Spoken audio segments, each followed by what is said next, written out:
मित्रांनो, महापालिका निवडणुकीचे निकाल नुकतेच लागले आहेत. महाराष्ट्रभर या निकालांचा सगळीकडे सध्या बातम्या वगैरे आपण सगळंच ऐकतोय. आमचा नेता पॉवरफुल, पण कुणी गुलाल उधळला, कोणाची हार झाली. पण तुमच्या घरच्या आर्थिक निवडणुकीत कोण जिंकते? महागाई की तुमची गुंतवणूक? राजकारणात सत्ता बदलली की समीकरण बदलतात, तसं मार्केटमध्ये सुद्धा चढ उतार येतात. पण जो मतदार म्हणजे जो गुंतवणूकदार स्थिर राहतो तोच दीर्घकाळात फायद्यात राहतो. तुम्ही तुमच्या आवडत्या नेत्यासाठी झेंडे मिरवता, स्वतःच्या भवितव्यासाठी म्युच्युअल फंडचा झेंडा कधी हाती घेणार? निवडणुकीच्या चर्चा चहाच्या टपरीवर करण्यापेक्षा तुमच्या पोर्टफोलिओची चर्चा स्वरा इन्व्हेस्टमेंट मध्ये येऊन करा. कारण सत्ता कोणाची येऊ, तुमची SIP तुम्हाला आर्थिक स्वातंत्र्य देणार आहे. या वर्षी तुमचं मत कोणाला? खर्चाला की गुंतवणुकीला? कमेंट मध्ये नक्की सांगा. आणि तुमच्या फायनान्शियल प्लॅनिंग साठी आजच स्वरा इन्व्हेस्टमेंटला मेसेज करा. आणि अशाच उपयुक्त रील आणि कंटेंट साठी स्वरा इन्व्हेस्टमेंटच्या YouTube चॅनलला सबस्क्राईब करा आणि फेसबुक आणि इंस्टाग्रामला आम्हाला फॉलो करा. आणि हा रील अशा आपल्या मित्रांना, कार्यकर्त्यांना पाठवा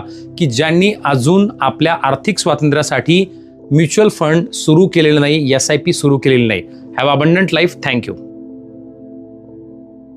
Mutual fund investments are subject to market risks. Read all scheme related documents carefully.